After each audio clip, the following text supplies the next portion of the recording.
Vector के साथ में तो ट्रांसफ़र हमने बहुत सारा कर लिया कि वेक्टर के थ्रू हमने एक हमारे जीन ऑफ इंटरेस्ट को एक होस्ट सेल में ट्रांसफ़र किया। आज हम सीखेंगे वेक्टर लेस जीन ट्रांसफ़र। क्या आपने कभी सुना है? बिना वेक्टर के भी हम हमारा जीन किसी होस्ट में ट्रांसफ़र कर सकते हैं। Welcome to Vedantu NEET 2023। शुरू करते हैं आज का लेक्चर बिना किसी देरी के। I am Ekta Soni. I welcome you each and every one on this YouTube channel. Make sure that you are subscribing to this YouTube channel.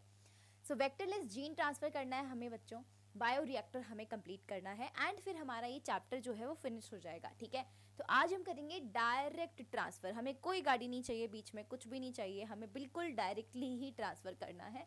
तो चलो शुरू कर लेते हैं फिर बिना किसी देरी के। ठीक है, देखो हमारे पास बहुत सारे मेथड्स हैं, एनसीईआरटी में बहुत सारे मेथड्स दिए हुए हैं वेक्टरलेस जीन ट्रांसफ़र के। सबसे पहला आप देखोगे इलेक्ट्रोपोरेशन। ठीक है, क्या होता है इलेक्ट्रोपोरेशन? मान लो तुम्हें एक्चुअली क्या करना है, तुम्हें तुम्हारा ना जीन ऑफ इंटरेस्ट क्या करवाना है, ट्रांसफ़र करवाना है। This is your gene of interest, है ना। Let's suppose this is your gene of interest. ठीक है, I just right it your GOI। ठीक है, अब तुम्हें इसको ट्रांसफ़र करवाना है एक होस्ट सेल में। तो I just make a host cell. ठीक है, इसमें तुम्हें करवाना है ट्रांसफ़र। अब तुम कैसे ट्रांसफ़र करवा सकते हो? अब तुम्हारा जो जीन ऑफ इंटरेस्ट है वो क्या है? एक डीएनए का जो टुकड़ा है, वो डीएनए की टुकड़ा कैसा हो सकता है बच्चों? इसका जो नेचर होता है, डीएनए का नेचर आपको पता है कैसा होता है? हाइड्रोफिलिक नेचर होता है। हाइड्रोफिलिक नेचर का मतलब क्या है? हाइड्रोफिलिक नेचर होता है, इसका मतलब ये है कि ये वाटर सॉल्युबल है। क्या है? Water soluble. और ये जो होस्ट सेल है, इसकी ये क्या है? आउटर मेम्ब्रेन प्लाज्मा मेम्ब्रेन है। और ये मेम्ब्रेन किसकी बनी हुई होती है?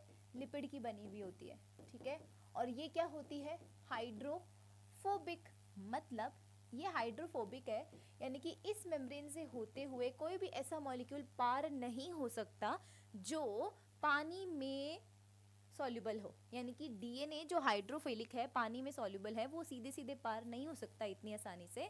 तो हमें क्या करना पड़ेगा ना, इलेक्ट्रोपोरेशन करना होगा। इलेक्ट्रोपोरेशन नाम से पता चल रहा है, इलेक्ट्रो मतलब इलेक्ट्रिसिटी, पोरेशन मतलब पोर्स, हमने पोर्स जनरेट करवाए होंगे। तो हम चाहते हैं कि इस मेम्ब्रेन में ना ऐसे पोर्स आ जाएं, पोर्स बन जाएं, जिसके थ्रू मेरा ये जो जीन ऑफ इंटरेस्ट है ना, ये यूँ ऐसे धागे के रूप में ऐसे अपने आप ही भगवान ने चाहा तो ये अपने आप इन पोर्स के थ्रू अंदर एंटर कर जाए। ठीक है, ताकि हाइड्रोफिलिक हाइड्रोफोबिक वाला भी कोई दिक्कत नहीं हो हमें, और सीधे सीधा हमारे डीएनए जो मॉलिक्यूल्स हैं वो सीधे चले जाएं। क्योंकि डीएनए मॉलिक्यूल एकदम छोटे मॉलिक्यूल्स भी नहीं है। अगर हम छोटे मॉलिक्यूल्स की भी बात करें, चलो भाई कि बहुत छोटा सा मॉलिक्यूल है, हो जाएगा पार, नहीं, ये थोड़ा बड़ा मॉलिक्यूल होता है। ठीक है, हाइड्रोफिलिक और ऊपर से, इसलिए हमें ये कुछ करना पड़ेगा, इसमें पोरेशन पोर्स जनरेट करने पड़ेंगे। अब पोर्स ऐसे बैठे बैठे तो जनरेट होंगे नहीं, तो हमें क्या करना है, हमें इसमें इलेक्ट्रिसिटी शॉक देना है इसको। ये जो होस्ट सेल है, हम इसको देंगे इलेक्ट्रिसिटी शॉक। इलेक्ट्रिसिटी शॉक की वजह से क्या होता है बच्चों, इसकी जो मेम्ब्रेन होती है, इसके अंदर पोर्स जनरेट हो जाते हैं। इलेक्ट्रिसिटी शॉक की वजह से पोर्स जनरेट हो जाते हैं। तो मैं क्या दे रही हूँ इसे? Electric shock. ठीक है, इसकी वजह से बेचारा एकदम ऐसे ऐसे हो जाता है कि भाई फटाफट से सारी चीज़ें, मेम्ब्रेन जो है उसमें छोटे छोटे पोर्स का क्रिएट करता है। उन पोर्स से होता हुआ हमारा हाइड्रोफिलिक मॉलिक्यूल वो सीधा सीधा एंटर कर जाते हैं, क्योंकि थ्रेड लाइक स्ट्रक्चर है, सीधी एंटर कर जाती। एक तो हुआ ये तरीका। ठीक, अब हम चलते हैं दूसरे तरीके की तरफ। ये तो इलेक्ट्रोपोरेशन हुआ, नाम से पता चल रहा है क्या पूछा हुआ है क्या नहीं। दूसरा है कॉम्पिटेंट होस्ट। हमें करना, हमें होस्ट को पहले कॉम्पिटेंट करना पड़ेगा एंड या फिर एंड उसके साथ साथ में हमें उसको कैल्शियम आयन के साथ ट्रीट करके देन उसको हमें आइस हीट आइस वाला ट्रीटमेंट देना पड़ेगा। अब ये क्या चीज़ बता रहे हो मैम, क्या बता रहे हो, हमें वैसे बायोटेक्नोलॉजी समझ में आती है, ऊपर से आप ऐसी ऐसी अजीब अजीब बातें हमें बताते हो। देखो इसमें एक्चुअली हमें क्या करना है, ठीक है, मैं यहीं पर बताती हूँ आपको। इसको हम थोड़ा इरेज कर देते हैं। ठीक है, अगर आपको कोई डाउट आए कमेंट सेक्शन में लिखना। ठीक है, कोई भी डाउट आए इस चैप्टर से रिलेटेड, कभी भी कहीं पे भी कोई डाउट आया हो। इतने लेक्चर्स हो गए हैं, आई होप सो आपने देख लिए होंगे। प्लेलिस्ट का लिंक आपको डिस्क्रिप्शन में मिल जाएगा। नहीं मिले डिस्क्रिप्शन में तो यूट्यूब पे प्लेलिस्ट वाला जो सेक्शन आता है वहाँ पर जाके आप चेकआउट कर सकते हो। ठीक है, चलो, तो हमें सेकंड वाला हमारा मेथड करना था कि हमारे होस्ट को कॉम्पिटेंट बनाना है। कॉम्पिटेंट का मतलब है बच्चों, देखो मेरा ये जीन ऑफ इंटरेस्ट है, मुझे इसको इस होस्ट सेल में एंट्री करवानी है। इस होस्ट सेल को मैं क्या करवाऊंगी बच्चों, कैल्शियम से ट्रीट करवाऊंगी, इसको कॉम्पिटेंट बनाऊंगी। कॉम्पिटेंट का मतलब है कि इसको मैं रिसेप्टिव बनाऊंगी, कि ये ना इसको इसको एक्सेप्ट कर ले, मतलब इस जीन को फटाफट अपने अंदर एंट्री ले इसकी करवा दे। मैं इस तरीके से इसको मॉडिफाई करना चाहती हूँ इस सेल को, ठीक है, ताकि इसकी जो प्लाज्मा मेम्ब्रेन जो हाइड्रोफोबिक है वो थोड़ा बीच में हमारे कोई भी लफड़ा पैदा ना करे। हम इसको कॉम्पिटेंट होस्ट बना देते हैं। कॉम्पिटेंट होस्ट बनाने के लिए यानी कि इसको मतलब ये इस सेल को हम इस तरीके से मॉडिफाई कर देते कि ये डीएनए को एक्सेप्ट कर सके। तो इसको एक्सेप्ट करवाने के लिए यानी एक्सेप्टर, अच्छा एक्सेप्टर बनाने के लिए हम इसको बेटा कैल्शियम आयन से ना ट्रीट कर देते हैं। कैल्शियम आयन कहाँ से लाएंगे? कैल्शियम क्लोराइड ज़्यादातर हम लेकर आते हैं, उसके घोल में इसको डुबो देंगे इस सेल को, ठीक है। तो कैल्शियम आयन से ट्रीट होएगा ये। कैल्शियम आयन की वजह से क्या होगा आपको पता है? इसकी मेम्ब्रेन में फिर पोर हो जाएंगे, ठीक। अब पोर के भरोसे हम नहीं बैठ रहे, पोर वाला काम तो हमने इलेक्ट्रिक शॉक वाल देकर भी कर लिया था। पहले हमने इलेक्ट्रिक शॉक दे के किया था, मतलब ये हिट एंड ट्रायल मेथड है, हो गया तो हो गया, अदरवाइज नहीं हुआ, ऐसे कोई फिक्स नहीं है इनका, ठीक है। हिट एंड ट्रायल मेथड है, तो हमें पता नहीं ना जीन डीएनए कब जा रहा है कब नहीं जा रहा है, हो सकता ना भी जाए, हो सकता चला भी जाए। तो हम यहाँ पर कैल्शियम आयन से ट्रीट करके पोर्स इसको एक्सेप्टर बना रहे, पोर्स नहीं क्रिएट कर रहे एक्चुअली, इसको क्या कर रहे हैं, एक्सेप्ट करने लायक बना रहे हैं। देखो वापस उड़ी गई पूरी की पूरी सेल हमारी, ठीक है। तो ये हमारी हो गई है, इसको कैल्शियम आयन से ट्रीट करके इसको एक्सेप्ट करने लायक बना दिया कि ये डीएनए को एक्सेप्ट कर सकती है। दूसरी चीज़ हम फिर क्या करेंगे, अब डीएनए को एक्सेप्ट तो ये कर सकती है, पर डीएनए की एंट्री मैं यहाँ कैसे करवाऊँ? इसके लिए मैं इस होस्ट सेल को ना बच्चों, इस होस्ट सेल को मैं क्या करूँगी, सबसे पहले आइस के ऊपर ले जाके रखूँगी, ठंडा एकदम चिल्ड, ठीक है।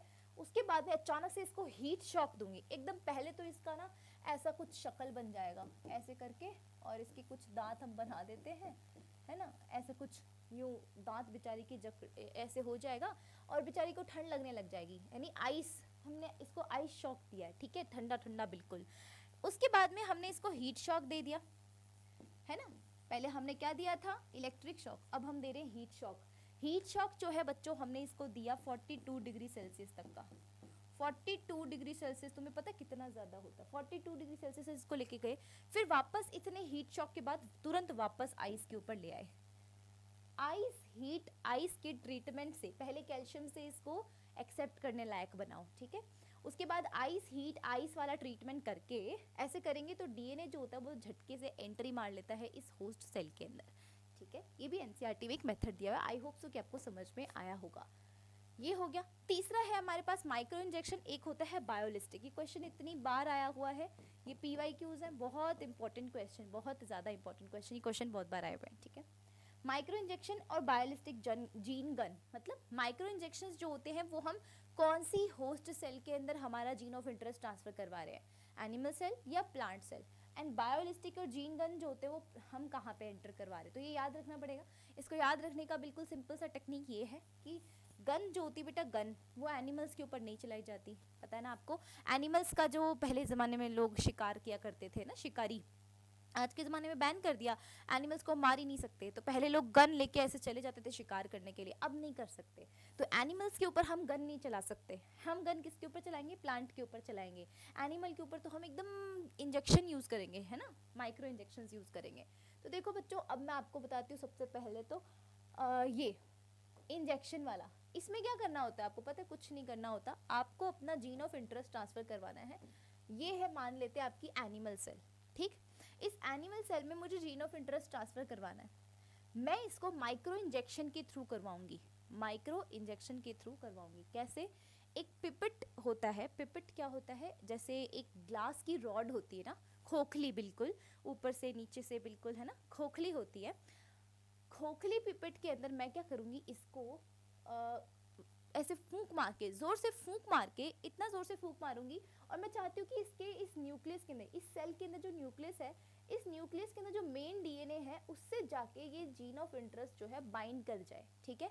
इस सेल के मेन डीएनए से जब मेरा जीन ऑफ इंटरेस्ट बाइंड करेगा तभी तो मेरे जीन ऑफ इंटरेस्ट को अंदर पहुंचाने का मेरे कोई फ़ायदा होगा, सिंपल सी चीज़ है। तो मेरा तो लक्ष्य यही है कि जीन ऑफ इंटरेस्ट को मुझे इस डीएनए से बाइंड करवाना है।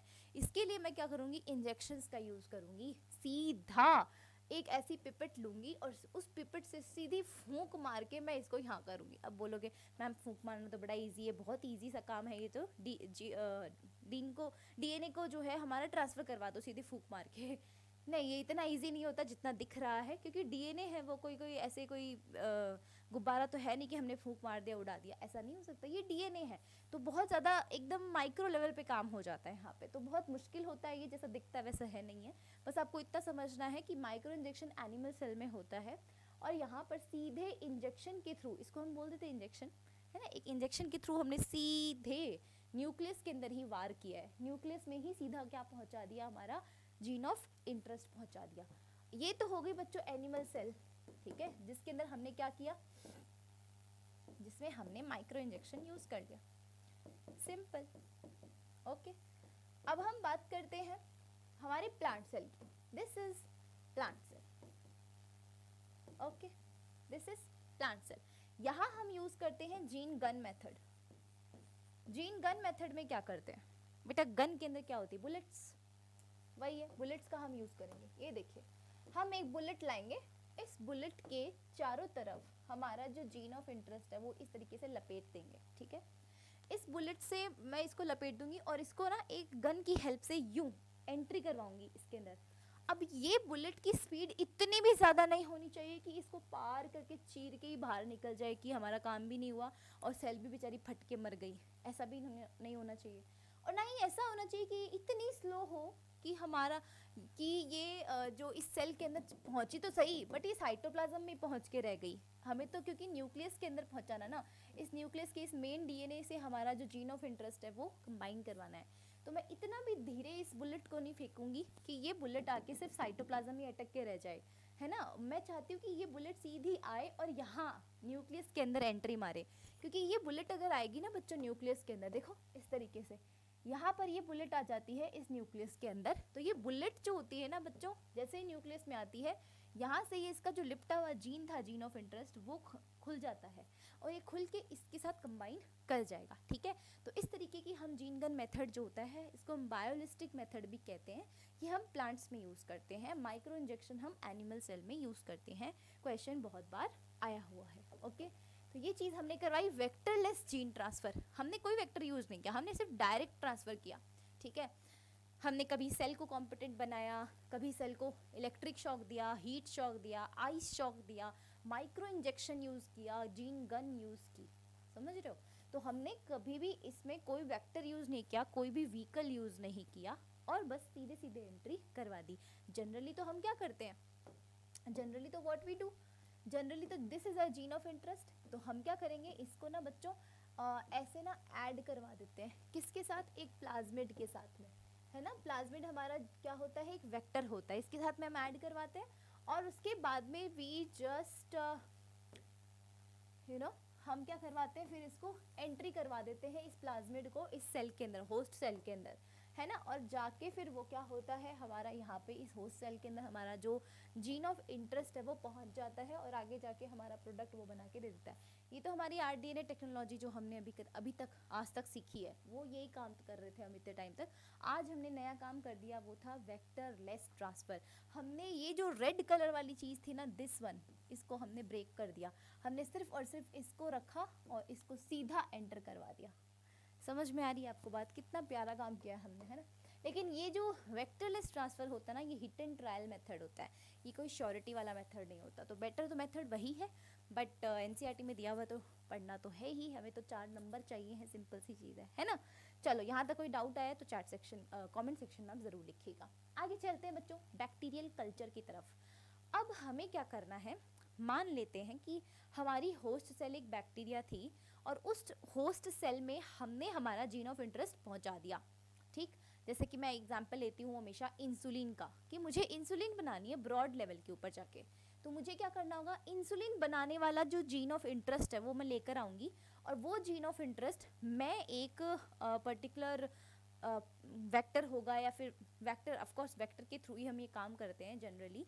वेक्टर के अंदर मैं अपना जीन ऑफ इंटरेस्ट इंसर्ट करवाऊंगी, और उस वेक्टर को उठा के, उस आरडीएनए को उठा के मैं होस्ट सेल में डाल दूंगी, और होस्ट सेल मान लेते हैं मेरा बैक्टीरिया है, क्योंकि मैं ना इंसुलिन प्रोड्यूस करना चाहती हूँ एक बड़े लेवल पे जाके, है ना, ताकि मैं दुनिया में इंसुलिन की कमी कहीं होने ना दूं, ठीक है। तो मुझे क्या करना पड़ेगा बच्चों, इतनी ज़्यादा इंसुलिन तो प्रोड्यूस करनी पड़ेगी। इतनी ज़्यादा इंसुलिन प्रोड्यूस करने के लिए मुझे कमर्शियल लेवल पे प्रोडक्शन करना पड़ेगा।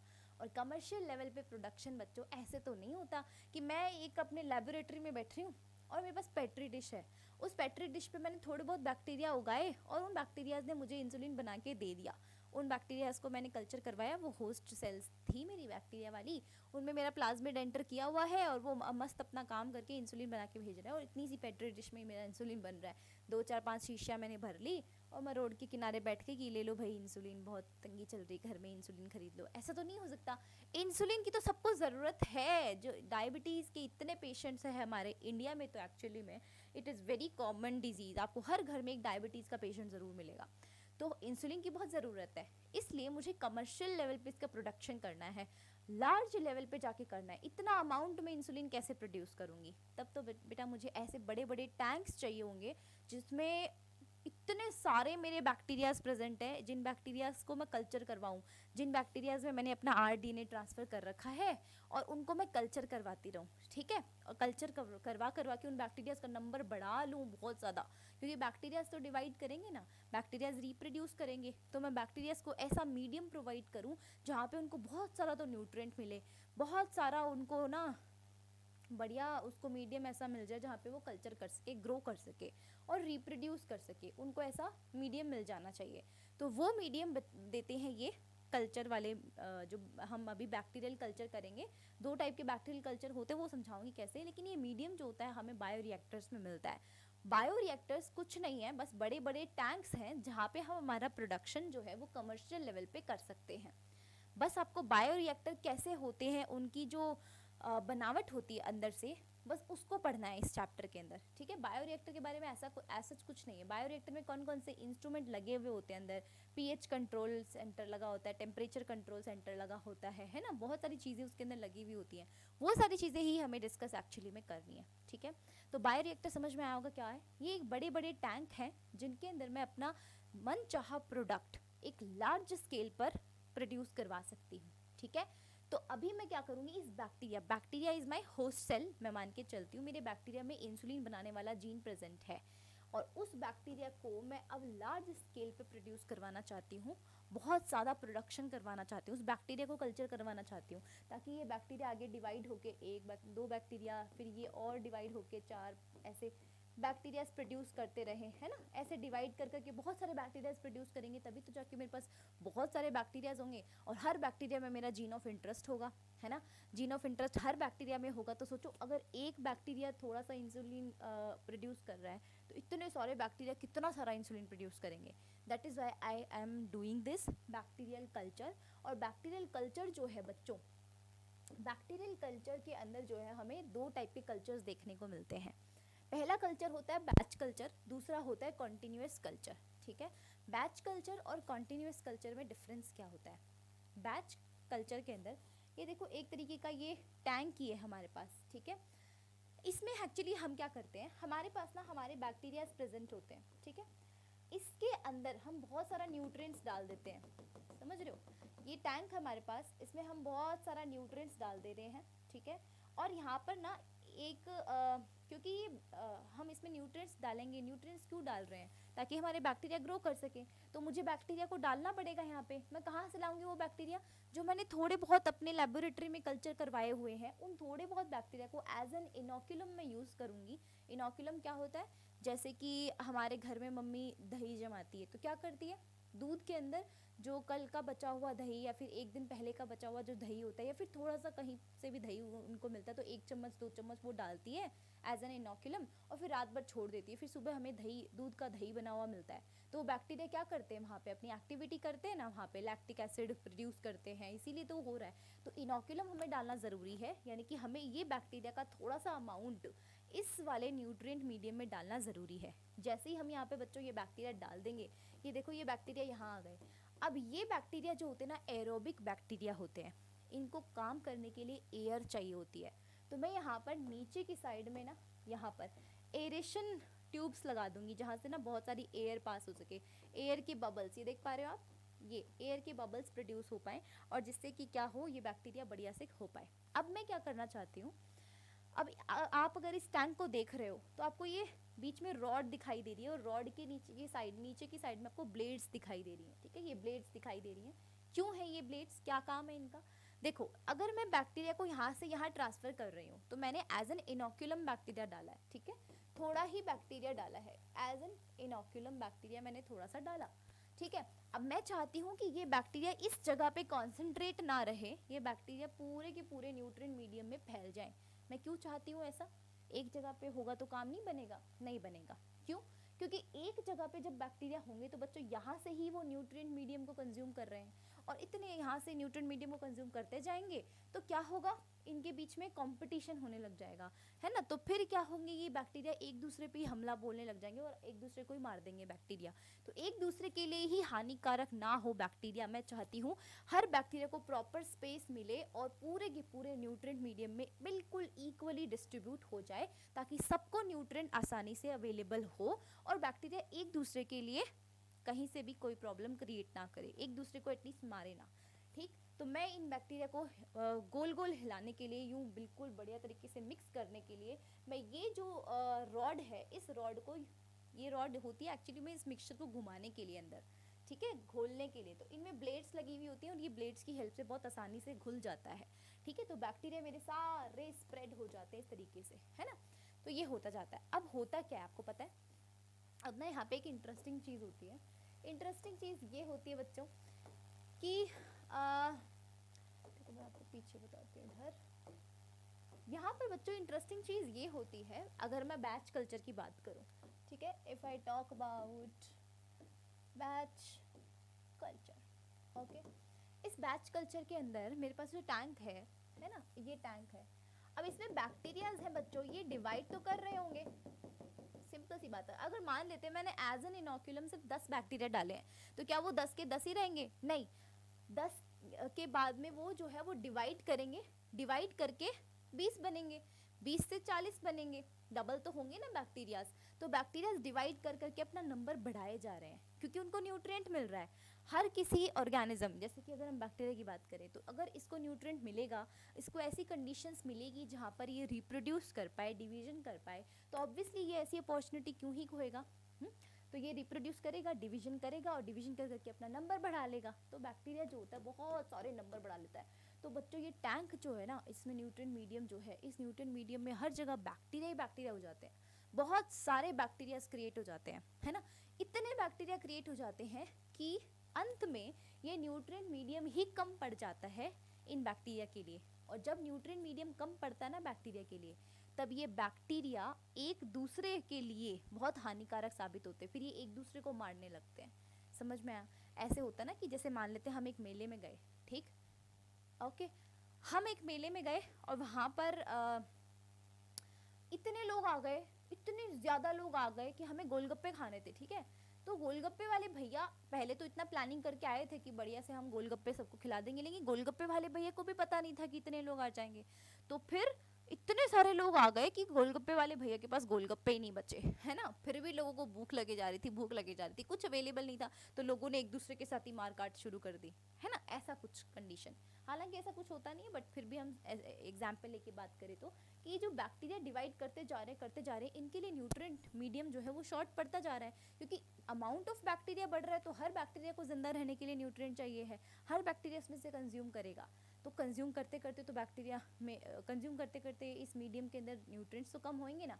तो कम होते होते के चक्कर में क्या होता है, ये सारा कंज्यूम कर लेते हैं, तो ये एक दूसरे के ऊपर ही धावा बोल देते हैं, मरने लग जाते हैं। तो हम तो नहीं चाहते कि ये मरने लग जाएं, क्योंकि हमें तो हमारा प्रोडक्ट निकलवाना था ना। ये बैक्टीरिया जितना ज़्यादा डेवलप होंगे, जितना ज़्यादा वो डिवाइड करेंगे, तो क्या होगा, यहाँ पर ये इंसुलिन हमारा उतना ही प्रोड्यूस होएगा। इन बैक्टीरिया में हमारा इंसुलिन बनाने वाला जीन ही तो है, जितना ये डिवाइड होगा उतना ही वो इंसुलिन वाला जीन भी बनेगा, और इंसुलिन उतना ही प्रोड्यूस भी होएगा, ठीक है। हम तो यही चाहते हैं, लेकिन ऐसा हो नहीं रहा है। यहाँ पे तो बैक्टीरिया एक दूसरे को ही मारे जा रहे हैं। तो हम क्या करेंगे ना, यहाँ पर ना एक ग्राफ बनाते हैं, ठीक, एक ग्राफ बनाते हैं ग्रोथ का, ठीक है, टाइम के साथ। ग्रोथ का टाइम के साथ में ग्राफ कैसे बनाएंगे कि पहले बैक्टीरिया मान लेते हैं एक था, ठीक, उसने जब डिवाइड किया तो 2 बन गए, है ना। पहले एक बैक्टीरिया था, उसने डिवाइड किया तो 2 बन गए। फिर ये 2 बैक्टीरिया डिवाइड करेंगे तो कितने बन जाएंगे, 4 बन जाएंगे।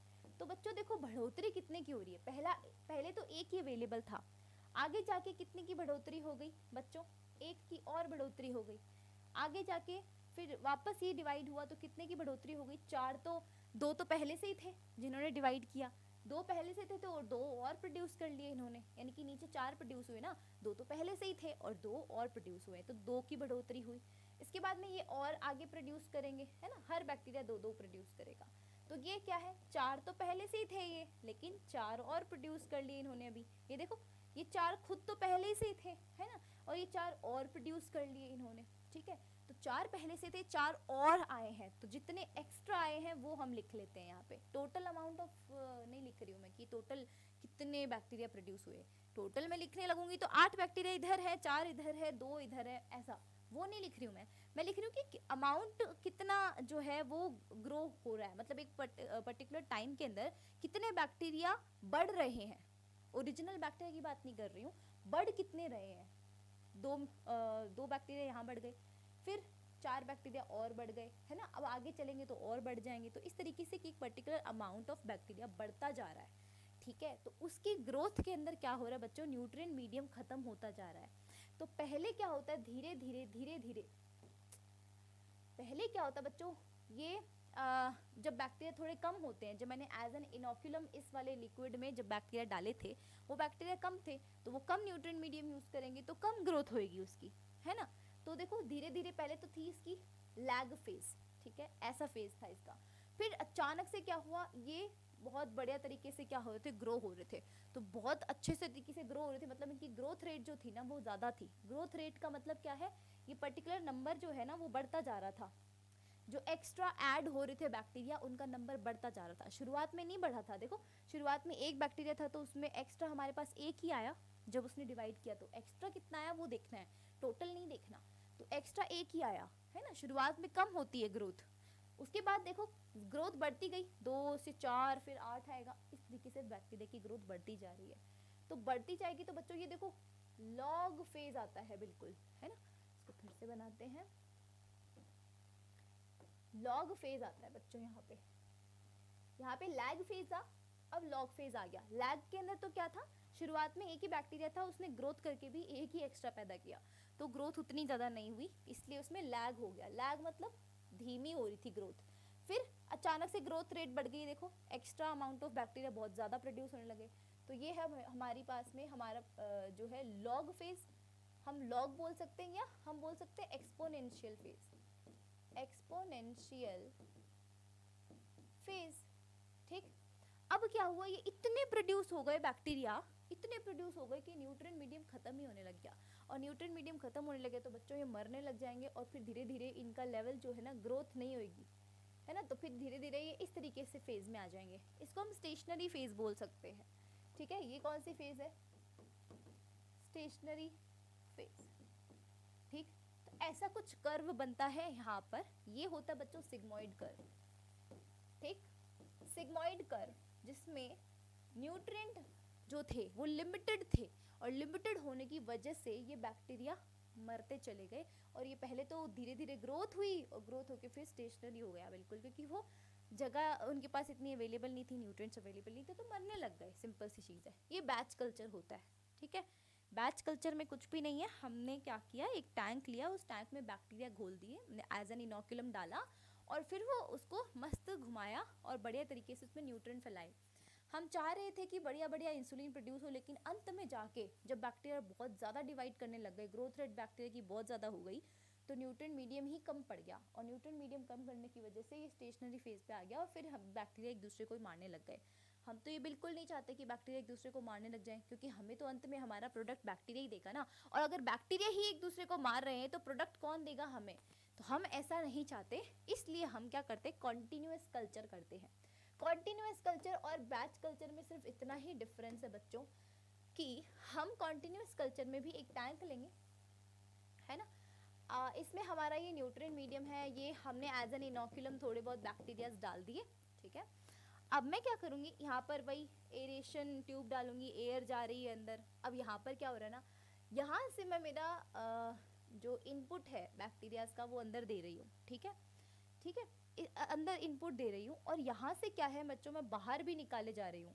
और नीचे और छोटा सा मैंने टैंक रख रखा है जहाँ पे जो वेस्ट बैक्टीरियाज हैं जिनका काम हो गया है, या जो एक्स्ट्रा बैक्टीरियाज हैं वो निकलते जाएंगे और उन बैक्टीरिया में मेरा इंसुलिन भी आ जाएगा, है ना। यहाँ से फ्रेश मीडियम अंदर आता जा रहा है और जो यूज्ड मीडियम है वो बाहर निकलता जा रहा है। मतलब फ्रेश मीडियम कॉन्टिन्यूस एंटर हो रहा है और यूज मीडियम बाहर निकल रहा है। तो इस तरीके से कॉन्टिन्यूस फ्लो हो रहा है। कॉन्टिन्यूस फ्लो का फायदा ये होगा कि बैक्टीरिया एक दूसरे के साथ मारकाट नहीं करेंगे। अब जो एक्स्ट्रा बैक्टीरिया प्रोड्यूस हो रहे हैं, यहाँ पर भी बैक्टीरिया क्या करेंगे, डिवीजन करेंगे। पर जो बैक्टीरिया एक्स्ट्रा प्रोड्यूस हो रहे हैं, इतने सारे प्रोड्यूस हो रहे हैं कि न्यूट्रिएंट मीडियम में संभल ही नहीं पा रहे हैं, तो वो यहाँ से ये ट्यूब के जरिए ना यहाँ से निकल के यहाँ पे आ जाएंगे और ऊपर से हम फ्रेश ऐड करते जाएंगे। ठीक है, तो इससे मुझे ये फायदा होगा कि मेरे बैक्टीरिया मरेंगे नहीं और इनसे मेरा इंसुलिन बढ़िया तरीके से मैं निकाल लूँगी। ठीक है, कॉन्टिन्यूस कल्चर जो होता है इसको हम कहते हैं। और इसका जो ग्राफ मैं बनाती हूँ, अगर ग्रोथ रेट का, ग्रोथ रेट है ना, ग्रोथ का टाइम के साथ में मैं ग्राफ बनाती हूँ, है ना। इसी को तो ग्रोथ रेट कहते हैं, growth upon time, number of individual produced, है ना, अपॉन टाइम, इसको तो रेट बोलते हैं। रेट का मतलब है किसी के भी डिवाइड में जब टाइम आता ना तो वो रेट बन जाती है। ठीक है, तो ग्रोथ रेट हम इसको बोल रहे हैं कि टाइम के साथ में कितनी ग्रोथ हो रही है। यहाँ पे वही है, धीरे धीरे, पहले तो शुरू में इनोक्यूलम ऐड करूंगी तो वो धीरे धीरे ग्रो करेगा। ठीक, धीरे धीरे, बहुत धीरे धीरे। उसके बाद में जो है बच्चों एकदम से यूं लॉग फेज ही आएगी, सीधी एक्सपोनेंशियल। यहाँ पे कोई स्टेशनरी फेज नहीं आएगी। क्यों नहीं आएगी?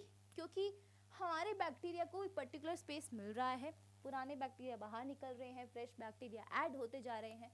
तो यहाँ पे कोई स्टेशनरी फेज नहीं आएगी। यहाँ पर कोई न्यूट्रिएंट मीडियम खत्म नहीं हो रहा है, न्यूट्रिएंट मीडियम तो और डलता जा रहा है फ्रेश। ठीक है, तो खत्म नहीं हो रहा है, लिमिटेड सोर्सेज नहीं है, अनलिमिटेड है, बाहर से और आता जा रहा है। ठीक है, इसलिए यहाँ पर कोई भी स्टेशनरी फेज नहीं आती। यहाँ पर फेज आती है ओनली लैग, एंड ये आती है बच्चों लॉग या एक्सपोनेंशियल फेज। That's all. ये होता है हमारा continuous culture. Batch culture, continuous culture में बस इतना ही डिफरेंस है। हाँ, उसके अंदर भी ऐसी रॉड होती है, ब्लेड्स वाली, जो इसको घुमाती रहती है। बस फर्क ये है कि डालते रहते हैं, निकालते रहते हैं। ठीक है, इनफ्लो आउटफ्लो चलता रहता है। यहाँ पे सिर्फ इनफ्लो होता है, आउटफ्लो कहीं पे ही नहीं है। बैक्टीरिया मार काट करके एक दूसरे को ही मार देते हैं। ठीक, तो ये हो गया, आपको डायग्राम की हेल्प से भी समझा दिया मैंने और बना के भी ग्राफ की हेल्प से भी समझा दिया। अब चलते हैं बायोरिएक्टर की तरफ। बायोरिएक्टर में भी हम क्या कर रहे हैं, देखो दो टाइप के बायोरिएक्टर्स आपको यूज करने हैं। पहला बायोरिएक्टर है आपके पास ये वाला, सिंपल स्टिर्ड टैंक बायोरिएक्टर। दूसरा है sparge stirred tank bioreactor through which sterile air bubbles are sparged. क्या डिफरेंस है दोनों के अंदर? कुछ भी डिफरेंस नहीं है। ये जो सिंपल स्टिर्ड बायोरिएक्टर है, अभी हमने जो पढ़ा था ना, इस बायोरिएक्टर का बस जो पेंदा होता है ना, वो इस तरीके से गोल होता है। बस आपको इतना याद रखना है। इसमें और इसमें जो मेजर डिफरेंस है वो पेंदे का है, बॉटम का है। ये गोल है। ये गोल इसलिए होता है क्योंकि मिक्सिंग करने में बहुत हेल्पफुल रहता है ये। यहाँ पर यही आपके पास में एक मोटर टाइप लगी हुई होती है, ब्लेड्स लगी हुई होती हैं और घुमाने में काम आती हैं।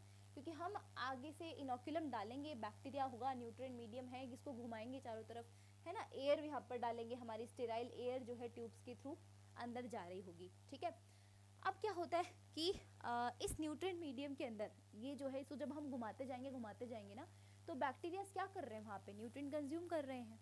तो वहाँ पर क्या होता है ना, फोम प्रोड्यूस होता है। फोम क्या है, गैसेस वगैरह प्रोड्यूस हो रही होती है। ठीक है, बैक्टीरिया वहाँ पे हैं तो गैसेस तो ऑब्वियसली प्रोड्यूस होंगी। अब गैसेस प्रोड्यूस हो रही है तो बेटा उसको ना वो फॉर्म के रूप में यहाँ दिखने लगती है।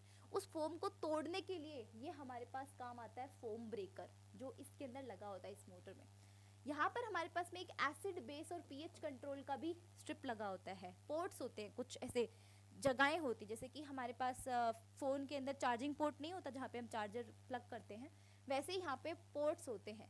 एसिड बेस चेक करने के लिए, पीएच चेक करने के लिए हम पोर्ट होता है, वहाँ पे हम पीएच चेक कर सकते हैं कि इस न्यूट्रिएंट मीडियम की पीएच कितनी है। कि मतलब हमें पता है ना कि बैक्टीरिया एक पर्टिकुलर पीएच पे ही ग्रो कर पाएगा। अगर उस पीएच का लेवल ऊपर नीचे हो गया तो बैक्टीरिया ग्रो नहीं कर पाएगा। तो हमें वो पीएच चेक करते रहना चाहिए ये पोर्ट के थ्रू। ठीक है, इस पोर्ट में पीएच पेपर की हेल्प से हम क्या कर सकते हैं, पीएच कंट्रोल कर सकते हैं।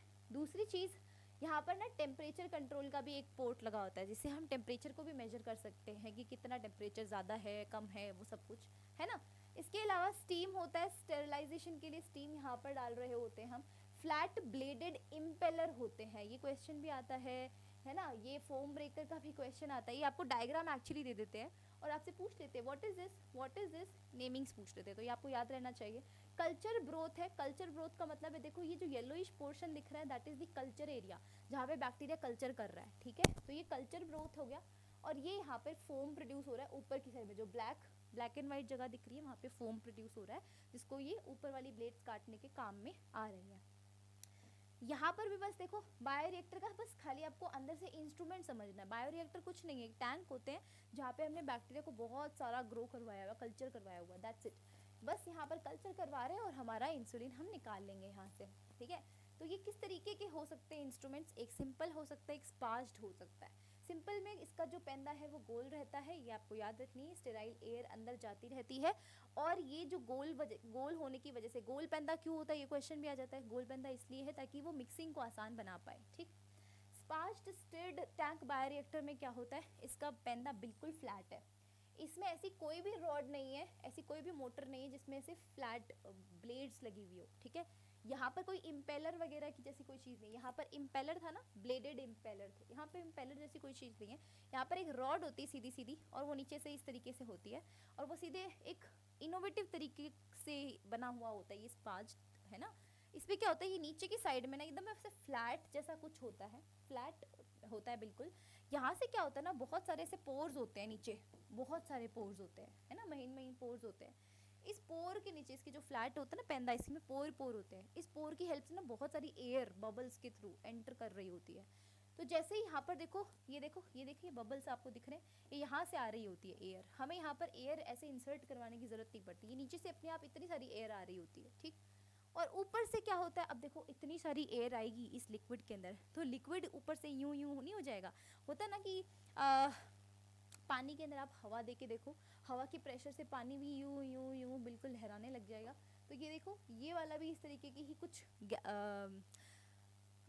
मतलब ऐसी ही कुछ फॉर्म कर रहा है यहाँ पर, ठीक है, एक्सटेंशन टाइप आप समझ लीजिए, जिससे क्या होता है सरफेस एरिया इंक्रीज हो रहा है ना। ऐसी वाली जब स्ट्रक्चर होती है ना, दैट मीन्स कि सरफेस एरिया बढ़ रहा है, तो ये सरफेस एरिया बच्चों बढ़ाने के काम आ रहा है। नीचे से स्पार्च होने का बस यही अच्छा एक तरीका है कि सरफेस एरिया बढ़ेगा, और सरफेस एरिया बढ़ने की वजह से बेटा और ऑक्सीजन यहाँ पे एंटर होएगी, ठीक। सरफेस एरिया बढ़ाने की वजह से और ऑक्सीजन मेरी एंटर हो पाएगी, और ऑक्सीजन मैं तो चाहती हूँ ज़्यादा से ज़्यादा ऑक्सीजन आए, एरोबिक बैक्टीरिया है, जितनी ऑक्सीजन मिलेगी उतना ही कल्चर करेंगे, उतना ही मेरा हार्मोन भी बनाएंगे इंसुलिन, ठीक है। तो इंक्रीज सरफेस एरिया होती है फॉर ऑक्सीजन ट्रांसफर, तो आराम से आते हैं, ठीक है। तो यहाँ पर आप देखेंगे बबल्स जो है dramatically increase the oxygen transfer area. ये जो बबल्स होते हैं ना पानी वाले, इसमें प्रोड्यूस होते हैं, हवा की एंट्री की वजह से जो बबल्स प्रोड्यूस होते हैं, ये बबल्स का सरफेस एरिया इंक्रीज हो जाता है, ऑक्सीजन ट्रांसफर एरिया इंक्रीज हो जाता है कि इन बबल्स के थ्रू फटाफट ऑक्सीजन ट्रांसफर होती है ताकि बैक्टीरिया और अच्छे से कल्चर हो पाए। दैट्स इट, ये इतना ही होता है। यहाँ पर क्या क्या इंस्ट्रूमेंट्स होते हैं, क्या क्या चीज़ें लगी हुई होती है, बस आपको यही क्वेश्चंस आते हैं यहाँ से बायोरिएक्टर से। ओके बच्चों, ये आपका बायोरिएक्टर हो गया बच्चों। बायोरिएक्टर के बाद में आपको क्या करना होता है, डाउन स्ट्रीमिंग प्रोसेस होती है। अब हमने बैक्टीरिया को कल्चर करवा लिया, ठीक है, बड़े बड़े टैंक्स में। अब टैंक से बाहर भी तो निकालो उन बैक्टीरिया को, क्योंकि इतने सारे बैक्टीरिया प्रोड्यूस क्यों किए हैं, क्योंकि उन बैक्टीरिया से मुझे इंसुलिन चाहिए, तो वो सारे बैक्टीरिया मेरे हाथ में तो होने चाहिए ना, बाहर, हाथ में इन द सेंस बाहर होने चाहिए, तभी तो मैं वहाँ से इंसुलिन प्रोड्यूस कर पाऊंगी। उसको कहते हैं बच्चों डाउन स्ट्रीमिंग प्रोसेस, ठीक है। अप स्ट्रीमिंग प्रोसेस कौन सी होती है, डाउन स्ट्रीमिंग प्रोसेस कौन सी होती है। अप स्ट्रीमिंग प्रोसेस इससे पहले जो भी काम किया था ना, बायोरिएक्टर लाए थे, टैंक में हमने न्यूट्रिएंट ऐड किया था, वो सब कुछ काम जो बैक्टीरिया कल्चर करवा रहे थे, हम बैक्टीरिया को कल्चर करवाने के लिए जो जो चीज़ें हम कर रहे थे वो सब कुछ था अप स्ट्रीमिंग प्रोसेस। यहाँ है डाउन स्ट्रीमिंग प्रोसेस कि अब सारा काम हो गया है, बैक्टीरिया प्रोड्यूस हो चुके हैं बढ़िया तरीके से, अब बस बैक्टीरिया को बाहर निकाल लो। अब हमें इंसुलिन भरनी है शीशियों में, 1-1 करोड़ शीशियाँ हम भर भर के सब दुनिया में बेचेंगे, ठीक है। तो हम क्या करेंगे बच्चों, उसको सेपरेट करेंगे। सेपरेट करने का क्या मतलब हुआ, जैसे मैंने आपको बताया अभी टैंक के अंदर है ना है ना, आपके पास में ये जो टैंक था है ना, यहाँ से आप कॉन्टिन्यूस फ्लो करवा रहे हो ना, तो यहाँ से आप ना एक अपना इस टैंक में अपने ये बैक्टीरिया आ रहे हैं बाहर, तो इन बैक्टीरिया के अंदर है ना, और ये जो लिक्विड है सब कुछ यहाँ पे बाहर आ रहा है, ये जो न्यूट्रन मीडियम है ना, ये बाहर आ रहा है और कंटिन्यूसली तुम न्यूट्रन मीडियम डाले भी जा रहे हो, है ना, और ये बाहर भी आ रहा है। तो ये जो बाहर आ रहा है ना, इसमें बैक्टीरियाज हैं हमारे वाले, और साथ साथ में ये जो मीडियम भी है लिक्विड मीडियम। तो हमारा जो प्रोटीन है जो हमें चाहिए है एक्चुअली में, वो प्रोटीन कहाँ होगा, या तो इन सेल के अंदर पड़ा होगा प्रोटीन, क्योंकि प्रोटीन कहाँ रहता है, कुछ ऐसे प्रोटीन होते हैं जो सेल के अंदर सिक्रीट होते हैं, और कुछ ऐसे प्रोटीन भी होते हैं जो सेल के बाहर सिक्रीट होते हैं। तो सेल के अंदर पड़ा होगा तो हमें क्या करना होगा, इन सेल्स को अलग करना होगा और इनमें से प्रोटीन निकाल लेना है। अगर सेल के अंदर नहीं है, बाहर पड़ा हुआ है ये प्रोटीन, तो हम इस साइड मतलब ये जो भी लिक्विड पड़ा हुआ है, इस लिक्विड को निकालेंगे और यहाँ से हम प्रोटीन को एक्सट्रैक्ट करेंगे। ठीक, तो यहाँ से मैंने प्रोटीन बाहर निकाला, सेपरेट किया मैंने, ठीक है। इस एकदम ऐसे गंद सी मची हुई है यहाँ पे इस टैंक के अंदर, है ना, यहाँ पे कोई भी गंदगी निकल रही है, सब कुछ यहाँ इकट्ठी हो रही है, हमें इसको ऐसे अलग अलग छांटना है, सेपरेट करना है। तो सबसे पहला हमारा स्टेप क्या होता है, सेपरेशन हो जाता है। ठीक, सेपरेशन के बाद में बच्चों आपको क्या करना होगा, बच्चों ये देखिए, सेपरेशन के बाद में अब खाली प्रोटीन हमारा जो आ चुका है, वो इसका मतलब ये थोड़ी ना कि इसको उठाएंगे और सीधा बेच देंगे, ऐसा नहीं होता। इसको सेपरेट कर लिया, आप सेपरेट करने के बाद इसको प्योरीफाई करेंगे, प्योरीफाई करेंगे ताकि प्योरीफिकेशन हो, शुद्ध बन जाए हमारा, बिल्कुल जो प्रोडक्ट हमने बनाया है शुद्ध बनेगा ताकि हम मार्केट में बेच सकें। उसके बाद खाली ऐसा तो है नहीं कि बना और बनते ही सीधा बेच दिया, ऐसा तो हो नहीं सकता, हमें कुछ टाइम तक रखना पड़ेगा, इसको प्रिजर्व करके रखना पड़ेगा। तो प्यूरिफिकेशन के बाद में बच्चों हमें इसको करना पड़ता है प्रिजर्वेशन। तो प्यूरिफिकेशन एंड प्रिजर्वेशन, तो 3 स्टेप्स होते हैं डाउन स्ट्रीमिंग प्रोसेस के बच्चों। ये जितने भी स्टेप्स हैं, these are all included in downstreaming process.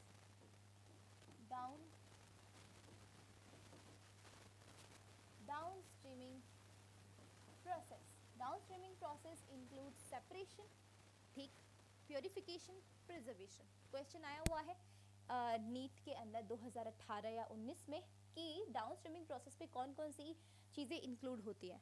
Options थे सेपरेशन, प्योरिफिकेशन, प्रिजर्वेशन एंड चौथा था एक्सप्रेशन। तो एक्सप्रेशन यहाँ नहीं होता डाउन स्ट्रीमिंग में, वो अप स्ट्रीमिंग में होता है। अप स्ट्रीमिंग में क्या हो रहा है, जब हमने उन बैक्टीरिया को डाला तो बैक्टीरिया कल्चर कर रहे हैं ना, बैक्टीरिया कल्चर कर रहे हैं, तो वहाँ पर जो हमारा सेल के अंदर प्रोटीन बन रहा है, हमारा जो जीन ऑफ इंटरेस्ट है ना, जो इसके अंदर मान लो हमारा ये बैक्टीरिया है और इसमें मैंने डाल रखा है ये जीन ऑफ इंटरेस्ट, ये जीन ऑफ इंटरेस्ट एक्सप्रेस होएगा, एक्सप्रेस होके मेरा प्रोटीन बना रहा है यहाँ पे, है ना। वो डाउन स्ट्रीमिंग प्रोसेस में नहीं होता कि डाउन स्ट्रीमिंग में तो हमें बस हमारा प्रोटीन अलग करना है, बना बनाया प्रोटीन अलग करना है, यहाँ पर बनता है वो। एक्सप्रेशन का मतलब है जीन एक्सप्रेस हो रहा है, जीन एक्सप्रेस होके प्रोटीन ही बनाएगा। जीन एक्चुअली में करता क्या, प्रोटीन ही तो बनाता है, तो प्रोटीन हमारा बना देगा ये प्रोटीन, हाँ हार्मोन एक ही बात है, कुछ भी कहो आप इंसुलिन को। तो इस तरीके से एक्सप्रेशन नहीं होगा इसका आंसर होता है इसका एक्सप्रेशन इसमें इंक्लूडेड नहीं है, बाकी ये तीनों ही प्रोसेस क्या है इंक्लूडेड है, ये क्वेश्चन आया था। इसके बाद बच्चों प्रिजर्व हमने शीशियों में कर लिया, अब हम इसको ना क्लिनिकल ट्रायल्स के लिए भेजते हैं अलग अलग जगहों पे। अब इसका क्या मतलब होता है, क्लिनिकल ट्रायल्स करना बहुत ज़रूरी है, क्योंकि देखो हम इंसानों पर यूज़ करने से पहले, हम किसी भी चीज़ को इंसानों पर यूज़ करने से पहले हम उसको बंदर पे या किसी जानवर पे, चूहों पे, इन पे यूज़ करेंगे ताकि हमें पता लग जाए कि उसकी क्या प्रोज एंड कॉन्स है। इसलिए हम उसको क्लिनिकल ट्रायल्स के लिए भेजते हैं और उसके बाद हमें लगता है कि हाँ सब कुछ ठीक है तो ही हम उसको यूज़ करते हैं। तो ये हो गई डाउन स्ट्रीमिंग प्रोसेस और ये हो चुका है आपका चैप्टर फिनिश। अब हम करेंगे नेक्स्ट इसका बायोटेक्नोलॉजी का क्लास 12th का चैप्टर 12th करेंगे हम शुरू, ठीक है। उसके क्या एप्लीकेशंस हैं बायोटेक्नोलॉजी के रियल लाइफ में, वो सब कुछ हम देखेंगे, ठीक है। Thank you so much for attending this lecture. हम मिलते हैं नेक्स्ट सेशन में। अगर आपको कोई भी प्रॉब्लम आई हो तो कमेंट सेक्शन आपके लिए खुला है, कमेंट्स करिए, बिल्कुल बेझिझक कमेंट करिए, आपके हर कमेंट का आंसर आएगा। लाइक करना वीडियो को मत भूलना, शेयर करना मत भूलना, सब्सक्राइब करना तो बिल्कुल भी नहीं भूलना है चैनल को। थैंक यू सो मच, मिलते हैं नेक्स्ट वीडियो में। Bye bye, I hope you like it. Bye, all the best for your preparation. Thank you.